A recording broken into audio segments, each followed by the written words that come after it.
de semana, né?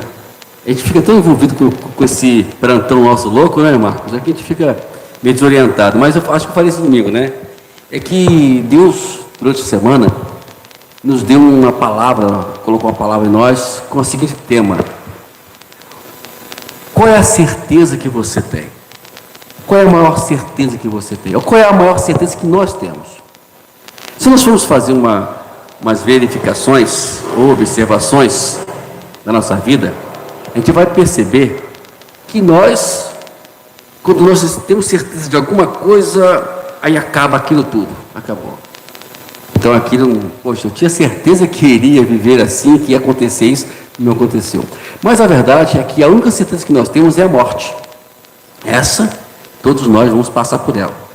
Aí por isso que eu fui entender porque o salmista, no Salmo 116, no versículo 15, ele falou que a morte a morte é boa aos olhos do Senhor. Por que ela é?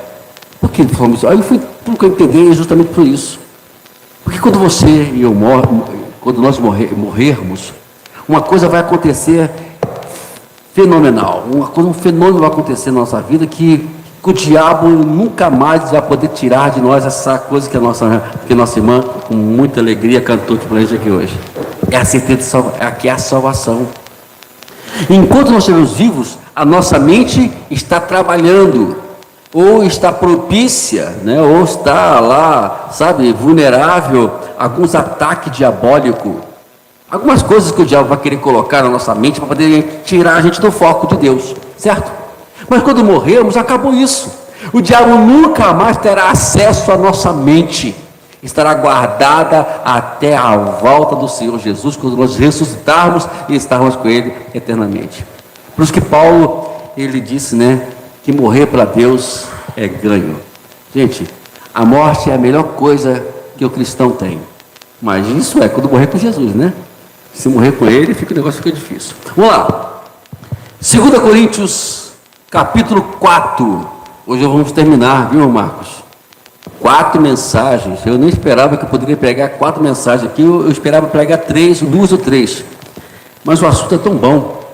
É que Deus nos deu 4 partes dessa passagem. De 2 Coríntios, capítulo 4. Hoje nós vamos terminar, ler os 3 últimos versículos, né? E vamos fazer uma exposição bíblica dos 3 últimos versículos. Vamos lá. Capítulo 4, versículo 17 e 18. Né? Vamos ler apenas esses 3 versículos somente, ok? Diz assim: por isso não desanimamos, pelo contrário, mesmo que o nosso ser exterior se desgaste, o nosso interior renova dia a dia, porque a nossa leve e momentânea tribulação produz para nós um peso eterno de glória, acima de toda comparação. Na medida em que não olhamos para as coisas que se veem, mas para as coisas que não se veem, porque as que se veem são temporais, mas as que não se veem são eternas. Eu quero fazer aqui um resumo, deixa eu só abrir aqui meu caderno, para nós fazermos um resumo aqui, daquilo que nós falamos durante todos esses quatro cultos que nós participamos aqui. Bom, no versículo 1 até o versículo 6, nós falamos sobre o poder do Evangelho. Esse foi o tema que nós elaboramos nesses versículos. Aí na outra semana que nós pregamos, nós falamos aqui sobre o versículo 7 até o versículo 15, né? Que é andando debaixo da graça de Deus. Andando debaixo da graça de Deus. Aí depois nós demos um pulinho a mais um pouquinho e falamos do versículo a partir do versículo 10 falando sobre o verdadeiro significado da graça, onde terminamos no versículo 15. E hoje nós vamos falar sobre o versículo 16, 17 e o 18, que é o tema que a gente vai elaborar hoje, é a verdadeira expressão da vida. Você sabe qual é a verdadeira expressão da vida? Você sabe como você vai expressar a verdadeira expressão, que é a vida, da vida que você tem? Como é que se faz isso? Bom, o capítulo inteiro, Paulo desenrola dessa forma, de uma forma que a gente possa entender isso. Desde o versículo 1 em diante, você vai começando, Paulo vai começando a desenvolver, sabe, essa maneira como você tem que viver a vida. Porque se a gente for olhar um pouquinho para o nosso dia a dia, a gente vai perceber, amados, que a vida nossa é um pouco meio enrolada. E aí a gente não sabe como desenrolar essas coisas todas. A Bíblia é bem clara, Jesus até esclareceu isso para a gente, falou que enquanto estivermos neste mundo, nós teremos tribulação. É inevitável, não tem como. Pode ser a pessoa mais boazinha do mundo, a mais santa do mundo. Tanto que a gente vai começar a ter um livro que fala sobre um camarada que era justo, íntegro e temente a Deus e não se escapou disso. E o pior, ele passou por coisas que nós ainda nem passamos nem 1%, ou meio, ou 0,1, 00, tanto 0, depois 0,1% do que esse camarada passou. E a gente se acha que nós não merecemos isso tudo. Todas as vezes eu ouço alguém dizer assim, quando passa por tribulação, e fala: eu não mereço isso, eu não merecia isso. Quem somos nós para dizermos que nós não merecemos isso? E olha que a gente não chega nem ao patamar da integridade de Jó, da fidelidade de Jó, de tão justo que aquele homem é, que tanto que foi o Deus, não foi qualquer pessoa que testemunhou para a vida daquele homem. Pega um pouquinho para mim. Só para dar uma olhada aqui. Não foi qualquer um que testemunhou. Quem testemunhou dessa integridade, dessa justiça e dessa fidelidade desse homem foi justamente Deus. Ele falou para Satanás: tem visto lá meu servo Jó, íntegro, fiel e justo? E ele testemunhou isso. E ele não se escapou disso. Ele não se escapou da tribulação. E olha que ele passou por tribulação. Perdeu. Ele era um homem rico, se faz pobre. Tinha 10 filhos, agora não tem mais filho mais.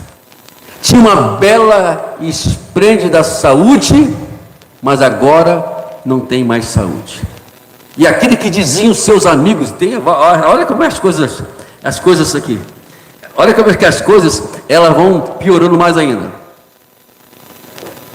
Ele pensava que tinham grandes amigos, e quando os amigos se confrontam com ele, os amigos começam a julgá-lo. Gente, que situação mais difícil que o homem vinha passar. Mas é assim. E ali, ele entende tudo isso no versículo. Eu não vou aqui pregar sobre Jó, mas a gente entende isso. Bom, aqui nós podemos ver nesses 3 versículos, Paulo, ele mostrando a verdadeira expressão do que é viver da vida.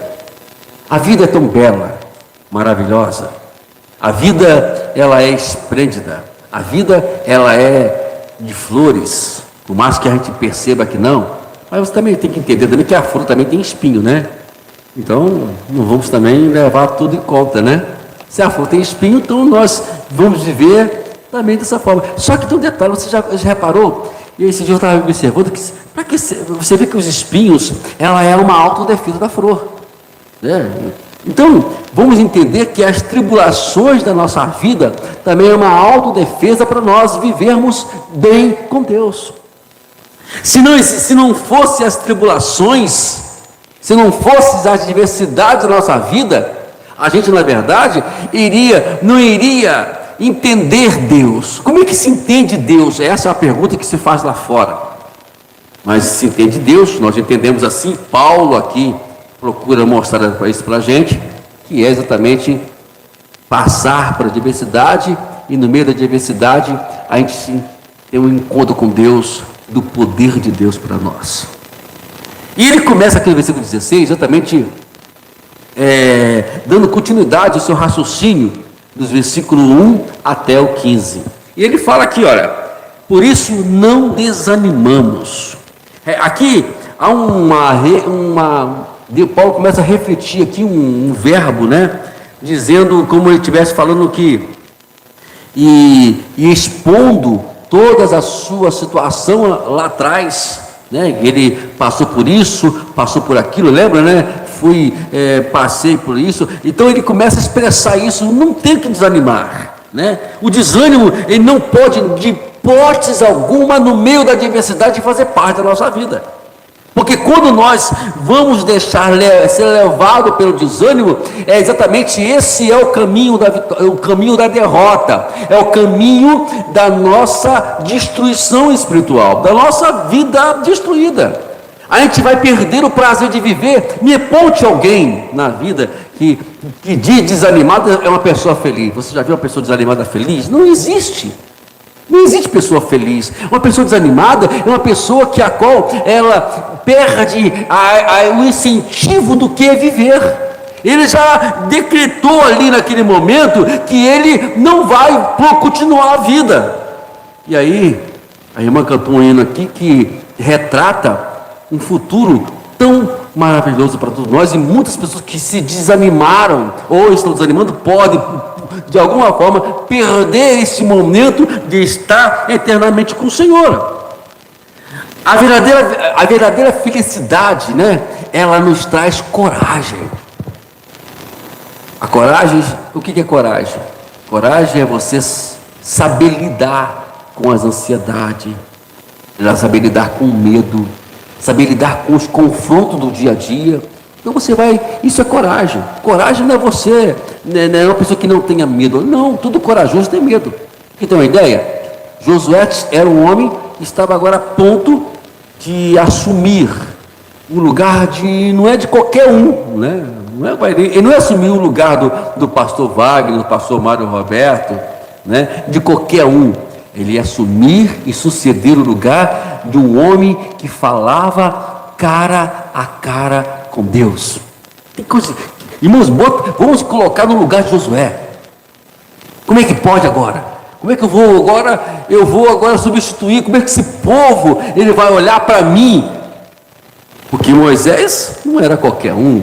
E agora como é que eu vou fazer? Aí Deus chega para Josué e fala: não, meu filho, não se preocupe. Assim como eu fui com Moisés, eu também serei contigo. A minha palavra hoje, Deus tem dito para a gente: assim como eu serei, como eu fui com os antepassados, eu também serei com a igreja. O que mudou a igreja hoje? Mudou, não foi Deus que mudou a sua forma de pensar e olhar para a igreja, olhar para mim.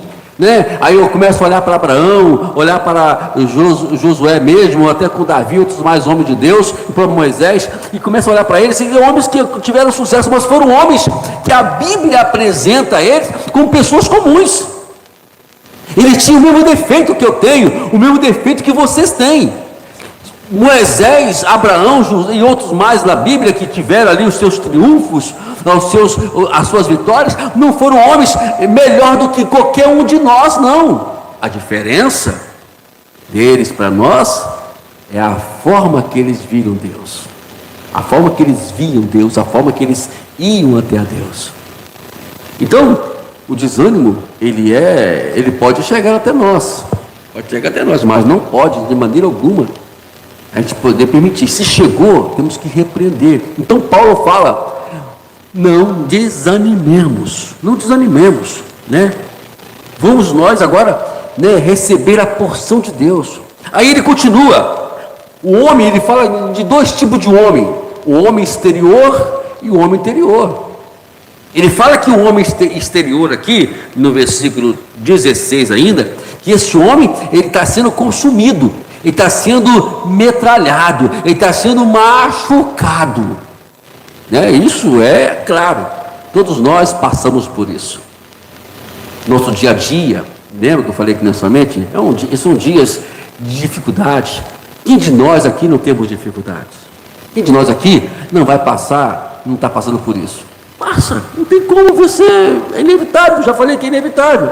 Mas Paulo aqui está dizendo, e está querendo fazer que eu não posso deixar que as coisas que estão me corroendo, que estão tentando me desanimar, porque o desânimo, ele não pode entrar dentro de mim. Eu não posso deixar me levar por isso, por mais que a dificuldade ou que a circunstância, elas estão me apresentando coisas ruins para mim. Aí você diz aqui, eu bati a cara ali, de novo. Eu não aguento mais isso, meu Deus. Só acontece isso comigo. Já viu se alguém já se familiarizou com essa palavra, né? Quem disse para você que isso acontece com você, né? Todo mundo. Todos nós somos vulneráveis. Podemos passar por dificuldade. Mas aí a gente entra por um caminho de egoísmo, achando que é só nós que estamos sofrendo. É por isso que às vezes a minha esposa, ela fica lá sabe, Marco, fica brigando comigo, porque como é que você pode ficar vendo esses repórteres? É tanta guerra, tanto sangue, tal. Mas tem hora, irmãos, que eu prefiro ver essas reportagens para entender que eu estou muito bem na fita. Estou muito bem na fita. Estou muito bem. A minha família está bem. Está lá, eu tenho um filho lá em Manaus, eu tenho uma filha que mora lá em São Paulo. Então, eles estão bem com saúde, pelo menos é o que aparenta estar. Eu tenho meus filhos aqui em Itaguaí, tenho meus netos, e alguns estão aqui, alguns estão longe, estão bem também. Mas quantas pessoas nesse momento estão chorando? E a gente está reclamando por uma dificuldade financeira que passando, que eu falo que a gente acaba se envolvendo com isso, ou por uma situação de um esfriadinho qualquer, ou de uma coisa que alguém me afrontou, que alguém falou comigo, ou por outras coisas semelhantes, eu está sempre reclamando. Aí fala, isso acontece comigo. E Paulo fala, o homem exterior, ele pode até se corromper, pode até ser maltratado. A corrupção aqui, né? Ele está falando justamente de algo, né? Que está falando sobre que quer nos machucar, que quer nos tirar a paz. E a adversidade é justamente isso. E vai atacar justamente quem? O corpo. Quando ataca o corpo, ele tem a possibilidade de atacar a alma e de trazer problemas para a nossa vida espiritual. Então, por isso temos que nos guardar disso tudo. Por isso que Paulo, não desanime, você tem que segurar a barra, segurar a peteca, chora, esperneia, grita, vai para o monte, vai lá para o monte, um lugar bom para isso, né? Para você gritar, espernear, lá você pode fazer pirraça, Senhor, e outras coisas mais, faz o que você quiser no monte, vai lá, mas você não pode deixar se abater, ou deixar que as dificuldades, ou as circunstâncias, tirem o ânimo de você. Não desanime. Paulo está dizendo aqui, para não desanimar. E aí ele acrescenta ainda nesse versículo sobre o homem interior, que é o mais importante. O que importa não é as circunstâncias que estamos passando, o que importa é o que está dentro de nós. A alegria, essa paz dentro de nós. Por mais que o meu corpo esteja bombardeado, mas o meu interior está vivo. Eu me lembro, 30 e poucos anos atrás, 30 anos, vamos dizer assim, né? Não vou falar muito ano não, senão a gente vai muito entrar para a antiguidade, né, Marcos? Aí vai começar a mostrar que você e eu estamos ficando velhos, Marcos. Não pode também pensar assim, né? Há uns 30 anos atrás, aproximadamente, esse versículo teve um efeito muito grande na minha vida. Eu estava vivendo um momento mais difícil, irmãos, da minha vida. Muito difícil. Eu nunca esperava passar o que eu passei nessa época. E um detalhe que eu nunca vou esquecer, eu vou carregar esse testemunho para o resto da minha vida. E naquele momento, na angústia do sofrimento, naquela depressão toda, eu já comecei a entrar no fundo do poço da minha vida. E aí eu senti que Satanás veio ao meu encontro. Eu senti um impacto demoníaco na minha vida. Meu coração começou a entrar com uma profunda angústia. E eu entendo hoje que uma pessoa que comete um suicídio pode sentir antes de cometer esse delito errado da vida dele. E ali eu senti tudo isso. E ali, o que mais passava na minha mente era: Vitor, você acaba. O único jeito de você ter que acabar com isso é se matando. Eu estava no alto, eu morava no Morro do Sazio nessa época. Eu estava descendo o Morro do Sazio, assim, rapaz, tem uma rua ali embaixo, você conhece ali, sabe, né? Tem a principal ali, a Estrada do Facão ali, né? Eu vou descer ali, vai ser ali mesmo. Descer ali, já me jogo, já acabou com isso.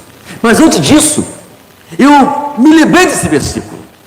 O Espírito Santo foi trabalhando na minha vida rapidamente. Eu lembrei desse versículo e eu tomei o ânimo, eu tomei coragem de dizer: Satanás, você pode destruir o meu exterior, você pode acabar com a minha, pode acabar com o meu corpo, pode estraçalhar o meu corpo, pode mortalizar ele, pode fazer o que você quiser, mas algo que eu te dizer agora, em nome de Jesus: o meu interior, ele se renova de dia em dia, portanto saia agora da minha vida.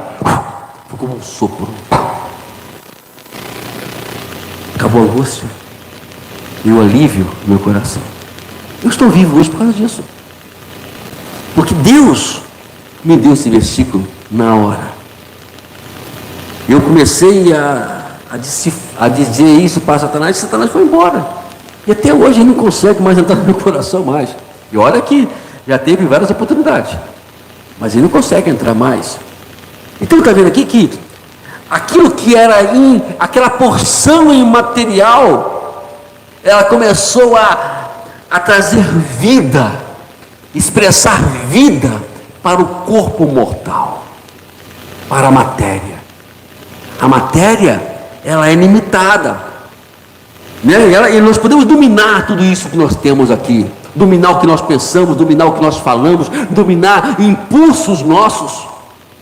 Nós podemos dominar isso, porque nós temos uma pessoa chamada Espírito Santo, que sempre vai estar posto e pronto para nos ajudar quando nós clamarmos a Ele. Nada mais do que isso. E dia em dia aqui, está dizendo exatamente, é o nosso viver cotidiano. Nós estamos, irmãos, num mundo onde a tendência, ou toda a situação, tudo que o mundo vai trazer para a gente é somente destruição. Nada mais do que isso. É isso que o mundo prega. O mundo prega tudo isso. Por isso que nós falamos semana passada, aqui domingo passado, pregando sobre isso, nós expressamos, nós falamos isso, olha, né, que citamos inclusive, né, Colossenses capítulo 3, nós que ressuscitamos, vamos pensar nas coisas que são de cima e buscar as coisas que são do alto. Esquece as coisas da terra. Porque quanto mais você se envolve com as filosofias mundanas, com as coisas do mundo, mais a gente vai se prender e elas vão nos oprimir e vai de alguma forma tentar tirar aquilo que é mais precioso, a renovação de Deus das nossas vidas. E aqui, até no versículo, olha o que diz aqui o versículo 3, versículo 18, e Paulo, e aqui ele fala justamente sobre esse agente chamado Espírito Santo. Todos nós, e agora estamos no 3,18, tá? Antes do capítulo 4, 3,18, e todos nós, com o rosto descoberto, contemplamos a glória do Senhor, somos transformados de glória em glória, na sua própria imagem, como pelo Senhor, que é o Espírito Santo. É gradativo, uma glória aqui, uma glória ali. Esses dias até mesmo um dia eu fui para casa da minha cunhada, eu tenho um pastor muito amigo meu que ele veio aqui, ele só veio aqui na inauguração, né? quando nós inauguramos aqui o culto. E é muito amigo meu. Aí minha cunhada mora na Glória, né? Cheguei assim, Servílio, eu estou na Glória. Que isso, pastor Wagner? Está na Glória? Estou na Glória, meu pastor, estou na Glória. Mas é a glória do Rio, né? Mas é glória em glória. Você pega, o que é glória? A glória é a porção do Espírito Santo na nossa vida. Você não vai conseguir tudo hoje. Fique tranquilo. Pega um pouquinho hoje aqui, um pouquinho amanhã, e vai crescendo gradativamente com o Senhor. O que não pode, de hipótese alguma, a gente permitir que o desânimo nos afasta do Senhor. No versículo 17, Paulo já começa a nos trazer e reforçar o que ele está dizendo aqui no versículo 16. Olha o que ele fala aqui no versículo 17. Porque é leve, olha só aqui como é que ele fala, olha só, Marco. Ele fala assim, olha, porque a leve e momentânea tribulação produz o que para a gente? Peso eterno de glória, acima de toda comparação. Paulo está dizendo, olha gente, esse negócio que você está passando aí, ele é leve e vai passar. Por quê? Nós chamamos de já viu tempestade perdurar? E irmã, também se perdurar também, misericórdia, né? Ninguém vai ficar vivo, né? Vai encher tudo.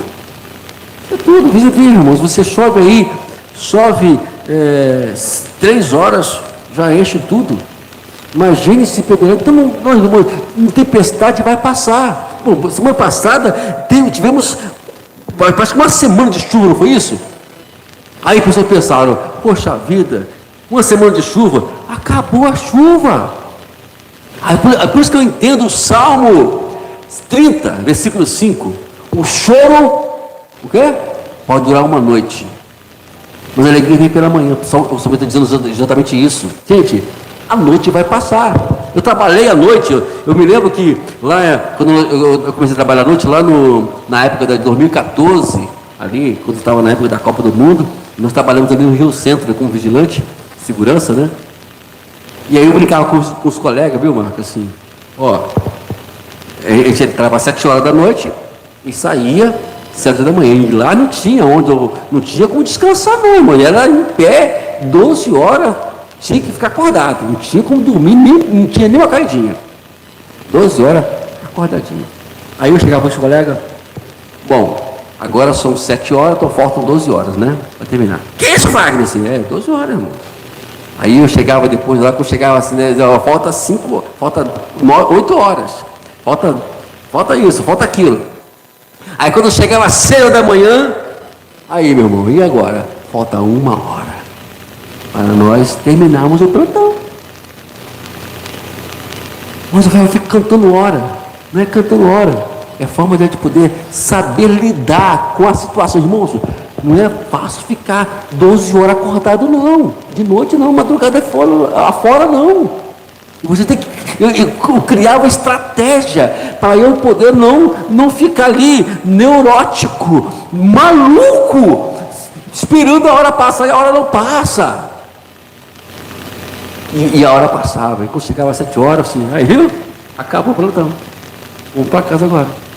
E todo plantão fazia assim. Eles ficavam rindo, ficavam me encarnando, brigando comigo, mas no final das contas, depois eles até não assim diretamente, mas diretamente me agradecia, porque eu regulava o horário com eles lá. Está entendendo? Porque, irmão, se você for olhar para a dificuldade, você vai ficar preso a ela e vai ficar, meu Deus do céu. Mas porque aqui dá uma glória. Sabe o que eu faço quando as coisas começam a muito pressionar? Eu vou começar a ler. Aí eu tenho minha leitura, eu tenho meus desafios de leitura, né? Eu dou curso no YouTube, né? Semanalmente, né? Agora eu estou preparando um trabalho para lendo artigos, preparando um trabalho para poder fazer um curso sobre o significado do diaconato. Temos também as nossas mensagens diárias que a gente de vez em quando a gente passa lá no canal. Tem os livros, agora eu estou, como eu parei um curso de teologia um tempo atrás, eu estou renovando de novo agora, né? A menina já me mandou, a menina lá do IBAGE, lá de São Paulo, já me mandou as provas, eu estou agora lendo de novo, irmãos, estudando de novo, para fazer as provas. Então a gente tem que arrumar alguma coisa para fazer, do que ficar olhando o problema aqui, olhando o problema ali.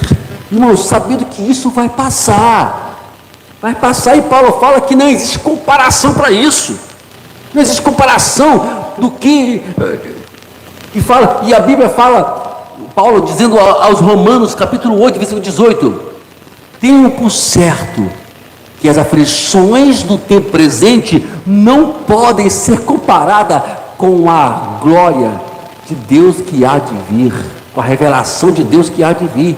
Deus tem algo grande para nos dar. Tudo que o diabo quer, ele sabe, ele olha para a gente assim, sabe que já faz, tem algo aí que Deus quer dar para esse cidadão, eu vou provocar ele, vou provocar ela para não receber esta bênção, não receber a bênção. Aí ele começa a criar situações diversas, aí usa outro ali, e vai usando tanta gente ao nosso redor, que a gente vai entender naquele momento, e realmente o negócio está feio para o nosso lado. Não está feio não, está bonito. É leve, é só você entregar lá para Deus. Jesus disse isso, né? Vinde a mim todos os cansados e os sobrecarregados, eu vos aliviarei. Entrega para Deus. Vai inventando alguma coisa, lê uma coisa aqui, canta um hino ali. As coisas têm que funcionar de alguma forma. Diz aqui, olha o que em Atos dos Apóstolos, capítulo 14, 22, o que diz a Escritura? Fortalecendo o ânimo dos discípulos, exortando-os a permanecerem firmes na fé e mostrando que através de muitas tribulações nos importa entrar no reino de Deus. Então, os apóstolos que faziam com os discípulos, quando estavam ali em meio à adversidade, eles fortaleciam eles, ajudando eles a entender que o que importa, não o que eu estou passando, o que importa é que Deus vai me colocar dentro do seu reino. Então é isso que nós precisamos agora entender no nosso dia a dia, né? E a glória de Deus aqui, acima de toda comparação, Ele vai estar além, está acima de tudo que nós imaginamos, e que nós pensamos. Que se você acha que a tribulação que você está passando é grande, então começa, eu te aconselhar a dar uma olhadinha para aqueles reportagens sobre a África. Eu não gosto nem de olhar para aquilo, mas ele não gosta de olhar não. Aí eu sou sincero, me dá uma angústia tão grande, eu falo assim, que miserável homem que sou. Por que estou reclamando de tudo na minha vida? Por que eu estou fazendo isso? Enquanto as pessoas estão lá, você vê lá os bichinhos, cara, tudo magrinho, parecendo os ossinhos, as costelinhas deles. E nós aqui reclamando, comendo bem do melhor e ainda reclamando da vida. Eu estou passando por isso, passando por aquilo, e eles lá passando. Olha um pouquinho para os telejornais. Você vê quantas pessoas nesse momento estão passando por dificuldades, perdendo entes queridos, e nós estamos aí firme e forte com os nossos entes queridos. Aí, finalizando o nosso raciocínio aqui, a nossa exposição bíblica desses 10 versículos, o versículo 18. Vamos lá para o versículo 18 agora. Olha o que diz aqui. Na medida em que não olhamos para as coisas que se veem, mas para as que não se veem. Por quê? As coisas que se veem, elas são temporais, mas as que não se veem são eternas. O que modifica o que você vê. Ontem mesmo, Foi ontem, eu não lembro agora, me ajuda, meu amor. Que dia que eu estava vendo na Rua do Leão, que foi hoje, que dia foi isso? Não lembro agora. Eu sei que eu estava vendo na televisão. Mano, eu estou com problema sério, não lembro nem o dia que estou vendo as coisas. Eu sei que eu vi, né? Estava lá, né? Você vê que o leão, ele é um animal que ele tem uma visão muito ampla do que ele quer. Que muda tudo na nossa vida, irmãos, é o que nós olhamos. Como é que você está olhando a vida? É a forma, o seu desespero, o nosso desespero, de alguma forma, é uma maneira de nós entendermos que estamos vendo a vida de forma completamente errada. Errada. E Paulo fala que, enquanto nós ficarmos aí olhando a vida, olhando as dificuldades, lembra, eu falei aqui inicialmente sobre os 10 espias, né? Josué e Caleb trouxeram um relatório. Eu vi gigante, mas é memoriosa. Para quem viu o mar vermelho se abrir, aqueles gigantes são café com leite. É uma rasteira que se nós darmos neles, eles caem tudo. Né? É facinho vencer os gigantes. A maneira que Josué e Caleb viu. Eles viram que Deus é muito maior do que os gigantes anaquins ou lá de Canaã. Muito maior. Porém, os 10 fizeram um relatório oposto. Não. Josué e Caleb malucos, doidos. Esses cabras vão acabar com a gente. Em comparação a eles, a nós somos como gafanhotos. É só eles pisarem na gente, estamos destroçados. Entendeu a diferença? E qual foi a conclusão disso tudo? Só que entraram na terra prometida foram quem? Josué e Caleb. Os restantes morreram no deserto. Gente, não vamos permitir que a gente morra sem alcançar o grande desafio, o grande triunfo que Deus quer nos dar. Mas para isso acontecer, eu preciso mudar a minha forma de ver as adversidades. O leão, quando ele olha um elefante, ele pensa, tem medo? Não. Ao contrário, ele pensa, o tamanho daquele elefante aqui vai dar para eu comer e ficar me alimentando um bom tempo. Nós vamos poder chamar os amigos para poder desfrutar da alimentação. E não fica com medo, não. E não tem medo de girafa, de elefante, de búfalo, disso, daquilo, não. Ele enfrenta. Sabe por quê? Porque é a visão que muda toda a nossa história. Paulo lhe diz lá aqui mesmo, aqui bem perto de nós aqui, ó, capítulo 5, versículo 7. Olha o que ele fala aí. Porque andamos por fé e não por vista. Quem começa a andar pelo que vê, já perdeu a peleja. Já perdemos. Toda vez que Israel andava por aquilo que via, eles perdiam. Deus, Ele quer que nós andemos por fé. E se nós lermos, e por isso que eu queria que vocês fizessem isso, leia essas passagens, leia a história dos Hebreus, da história dos Hebreus, escrita no capítulo 11 da Epístola aos Hebreus, está ali escrito, homens que venceram porque tiveram fé. Quando Abraão, ele começou a andar por vista, foi o momento que ele pecou, o momento que ele errou. Foi lá, teve o caso com Agar, e ali teve um problema sério, e até hoje temos a consequência no Oriente Médio sobre isso aí. Estão entendendo? Olha o que fala lá em Hebreus 11:10. Porque Abraão aguardava a cidade que tem fundamento, no qual Deus é o arquiteto e o construtor. Isso que nós temos aqui, chamado matéria, ele tem que, de alguma forma, mudar. Não pode ser a minha âncora de vida. A minha âncora de vida, a nossa âncora de vida tem que ser a fé. Por isso que o autor dos Hebreus fala que sem fé, aqui, ora, a fé é a certeza das coisas que se esperam e a convicção dos fatos que não se vê. Aí ele fala no versículo 6 que é impossível alguém agradar a Deus. Você quer ser grato a Deus? Você quer agradar ao Senhor? Você quer que o Senhor fica alegre com você? Então tenha fé, acredite nele.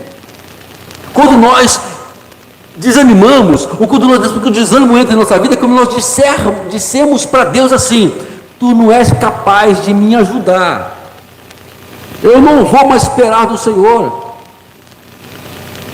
E aí me lembra uma história muito triste. Eu passo que está no capítulo 15 de 1 Samuel, se não me faz memória. E quando Samuel disse para Saul: espera que eu vou vir fazer o sacrifício. E espere. O povo começou. Samuel demorava e nada, e ali eles só poderiam ir para a guerra se eles fizessem o sacrifício. Essa aí é a dinâmica da história. E Saul, precipitadamente, ou talvez pressionado pelo seu povo, foi lá, ele fez o sacrifício que não era cabível ele fazer. E aí Deus pega, rasga e disse: eu não tenho mais pacto com você. Isso aqui, irmãos, significa para a gente precisa aprender a esperar. Tudo tem o seu tempo. Esses dias eu me contando uma piada que eu vou tentar lembrar ela aqui agora. E alguém disse, alguém que pergunta para Deus, qual é os seus dias? São 1000 anos. 1000 anos vale por um dia. E um dia vale por 1000 anos. Aí o rapaz perguntou: Senhor, se o Senhor quiser me abençoar, né, o que vai fazer? Eu estou esperando um dia. Então, um dia vale por 1000 anos. Isso quer dizer que você pode esperar 1000 anos para receber a bênção, ou esperar um dia para receber a bênção. Então, essa dinâmica traz para a gente o seguinte: Deus, ele não estipula prazos. Deus, quando você vai até Deus e falar com Ele, a primeira coisa que Deus vai observar é o que está dentro do seu coração. O que determina é o que nós queremos. Por isso que nosso querido amigo Salomão disse, ele falou assim: sobretudo, você deve guarda o teu coração, porque dele procede a fonte da vida. A verdadeira expressão de viver é estar sempre olhando para Deus. O autor dos Hebreus, a Epístola dos Hebreus é uma história, é uma epístola inusitada, porque diz ali os historiadores que essa epístola, essa carta foi encontrada ao chão no meio daquela confusão que estava em Jerusalém. Foi mais ou menos no ano 70 aproximadamente, foi até profetizado por Jesus que Jerusalém seria invadida e muitas pessoas seriam mortas, e o templo foi inclusive destruído nessa época. Muitas pessoas morreram. A Epístola dos Hebreus foi escrita nesse momento de dor para Israel. Então, se você for ler a Epístola, você vai encontrar muito esse teor. E ali, o autor dos Hebreus, ele diz, no capítulo 12, versículo 2, olhando para Jesus, é o autor e consumador da nossa fé. Quando vier a situação, creia. Olha para ele. Creia nele. Ele tem a solução. Ainda, e continuará a ter ainda, o domínio da nossa vida. Independente do que eu penso hoje, Deus nunca mudará a sua forma de olhar para a gente e dizer assim: eu tenho vitória para você. Eu tenho algo especial para você. Simplesmente espere, aguarde. Nessa mesma epístola de Hebreus, no capítulo 10, versículo 37 adiante, eu não recordo, eu posso até ler aqui, ler é melhor, né? Hebreus 10. Olha o que diz aqui de interessante. Versículo 36, olha o que diz. Vocês precisam perseverar, para que, havendo feito a vontade de Deus, alcance a promessa. Porque ainda dentro desse pouco tempo, aquele que vem virá e não irá demorar. Agora vem o juízo, vem a palavra dura. Mas o justo viverá pela fé. E se retroceder dele, a minha alma não se agradará. Aqui está falando sobre você crer. Um pouco, gente, é um pouco de tempo. A expressão, a versão corrigida, ela usa até uma palavrinha bonitinha, né? Pouquinho de tempo. Espere um pouquinho de tempo. Mas pastor, não estou aguentando mais. Papapá. Já faz assim, está no tempo. Calma.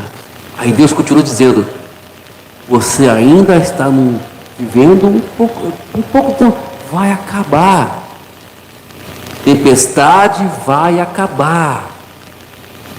O sol brilhará, que é o sol da justiça, Deus, e vai radiar sua vida, vai clarear, e você vai dizer que só o Senhor é Deus. Imagine, irmãos. Imagine passar o que Israel passou, sabendo que os egípcios estavam atrás deles lá, e olha para frente o Mar Vermelho. Gente, o Mar Vermelho, eu não entendo como é que esse povo conseguiu errar tanto no deserto, pecar tanto no deserto, murmurar tanto no deserto. Gente, o mar abriu, não foi qualquer coisa não. O mar abriu. Eles queriam carne, Deus mandava carne. Queria pão, Deus mandava pão. Queria água, a rocha no deserto. Marcos, imagine, no deserto a rocha emana água. Você imagina que coisa é essa? Deus mostrou, mas mesmo assim eles não acreditaram no poder de Deus. Parece que as coisas não mudaram muita coisa hoje em dia, não. Deus mostra tanta coisa pra gente, a gente continua. Eu não merecia isso, eu não aguento mais. Vou parar por aqui. Não. Espere mais um pouco de tempo. O que Deus prometeu vai se cumprir. E a qualquer momento nós veremos o grande triunfo sobre tudo aquilo que é de ruim. E melhor ainda, terminando para poder terminar como nós iniciamos, lembrar daquele grande hino. Eu queria até mesmo aproveitar, acho que o Silvio agora aprendeu a tocar, mas podia cantar de novo, Brincadeira, porque o hino tem umas facetas lá, que se não ensaiar a gente perde as facetas, né, Silvio? Mas o Silvio é mestre na guitarra. Está vendo agora? Deus tem algo muito grande para a gente. Amém, irmãos?